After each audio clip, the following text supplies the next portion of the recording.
ঘটে যাওয়া অপরাধ আর তার পেছনের খবর নিয়ে সময়ের বিশেষ আয়োজন অপরাধ সূত্রে স্বাগত জানাচ্ছি আমি ওমর ফারুক।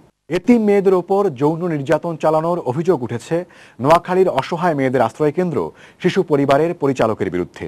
বিরতির পর থাকছে সেই কথা। আবারও স্বাগত অপরাধ সূত্রে। এতিম অসহায় কিশোরী ও তরুণীদের আশ্রয় কেন্দ্র নোয়াখালী শিশু পরিবার এখন পরিণত হয়েছে টর্চার সেলে। অভিযোগ উঠেছে সন্ধ্যার পর আশ্রিত মেয়েদের ডেকে নিয়ে সেই সেলে করা হয় যৌন হয়রানি। অত্যাচারের ভয়ে এরই মধ্যে পালিয়ে বেঁচেছে অনেক মেয়ে।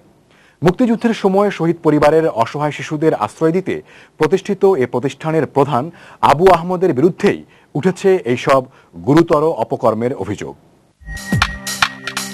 নোয়াখালী জেলার বেগমগঞ্জের পশ্চিম এখলাসপুর গ্রামের পঞ্চম শ্রেণী পড়ুয়া এক মেয়ে যৌন হয়রানির প্রতিবাদ করায় বিতাড়িত হয়ে এখন বাড়িতে। তার অভিযোগ, সরকারি শিশু পরিবারে থাকার সময় প্রতিষ্ঠান প্রধান আবু আহমেদের হাতে যৌন হয়রানির শিকার হয় সে।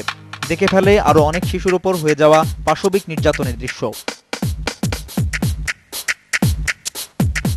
আমরা ওনার ডরে আমরা চোখের নিচে পালিয়ে থাকতাম, এক এক সময় ওই যে আলমারিতে থাকতাম, বাথরুমে লুকিয়ে থাকতাম। এক এক সময় ওই যে স্যার দেখছে টিভি দেখতেছে, স্যার বলছে যে একটু টিভি দেখ মিশু এদিকে। মিশুকে নিয়ে গেছে, পরে আমি টিভি দেখতেছি, পরে দেখতেছি মিশু চলে গেছে। আমি ভয়ে আমি কাঁদতে পরে আমি আসতে লাগছে স্যার যে দরজা আটকে ফেলছে। আমি কাঁদতে আমি চোখের নিচে পালিয়ে গেছি। পরে আমি যখন পালিয়ে আসি, স্যার আমাকে বলে যে তোর নাম কাটে দেবো। আমাকে 4-5 দিন বলেছিল, আমাকে তো যে তোকে আজকে পুরস্কার দিবি, তুই যে ভালো টাকা পেয়েছিস, এরকম কথা বলে নিয়ে যেত না। পরে একদিন আমাকে বলছে যে তুমি টাকা নেবে। আমি বলছি জি না স্যার, আমার টাকা লাগবে না। একদিন মিশুকে বলছিল যে তোকে 100 টাকা দিতেছি, তুই শারমিনকে 50 টাকা দিস, তুই 50 টাকা নিস। এই বিষয়ে নোয়াখালী প্রেস ক্লাবে মেয়েটির লিখিত অভিযোগ থেকে জানা যায় আরো অনেক তথ্য। উপপরিচালক আবু আহমদ স্যার সন্ধ্যা 7টার সময় শিশু পরিবারের ভেতরে যেতেন এবং রাত 12টার পর বের হতেন। রাজিয়া খালাম্মার মাধ্যমে আরো অনেক শিশু ও আপুকে তার রুমে ডেকে নিতেন। উপতত্ত্বাবধায়ক মাহবুব স্যার, তাহমিনা খালাম্মা, সারোয়ার স্যার সহ সবাইকে জানিয়েও কোনো উপকার হয় নাই। যারা আমাকে ও আমার মতো গরিব মেয়েদের এতিমখানায় থাকতে দেয় নাই, তাদের বিচার করুন। এমন ঘটনায় ক্ষুব্ধ মেয়েটির পরিবার। এতিমদের অভিভাবক, আর এতিমদের অভিভাবক হইয়ে সে এরকম মেয়েদেরকে অপহরণ, এটা তো আমার কাছে এখন মানে কিরকম লাগতেছে। লেখাপড়ার লাই এখানে দিছিলাম, তো লেখাপড়া করতে হারানো দুশ্মন লাই গেছে। দাদা মেয়েদের অনেক মেয়ের গার্মেন্টের হাতে এটা আচরণ করে আর কি। তো কইছে আর কাছে কইছে মাগো আর কথা বিশ্বাস কর না মা, এরকম মেয়ে ঘাত আর দেয়, কিন্তু মেয়েরা এই আইন হয়ে গেছে।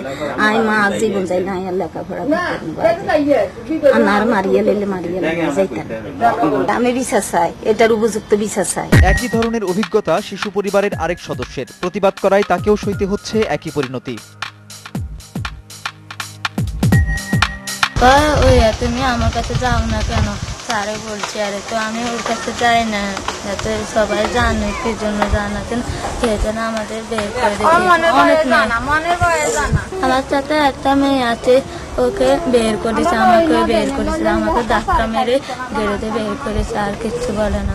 এই ছাত্রীর পরিবারও এই অবস্থায় কি করবে বুঝে উঠতে পারছে না। এরা তো কিছু আলাগোলারা তো মান সম্মানের ব্যাপার কিছু বুঝে না, বা হে হিসেবে যাইতো যাদের আপনার বালাইতো হে হিসেবে ওরা আগলে গেছে। সরেজমিনে শিশু পরিবার ঘুরে পাওয়া গেছে আরো অনেক অনিয়মের প্রমাণ। রান্না ও ধোয়া মোছা সহ নানা কাজ করতে বাধ্য করা হয় এখানে। এছাড়া সরকারি কোয়ার্টারে বসবাস করার কথা থাকলেও অভিযুক্ত আবু আহমেদ থাকেন এখানেরই একটি কক্ষে। অভিযোগ রয়েছে ওই কক্ষটিকে ব্যবহার করা হয় যৌন নির্যাতনের টর্চার সেল হিসেবে। তবে এসব অভিযোগকে ষড়যন্ত্র বলে উড়িয়ে দিলেন আবু আহমদ। প্রথমে মেয়ে দুটিকে না চেনার ভান করলেও পরে জানালেন ওদের স্নেহ করতেন তিনি।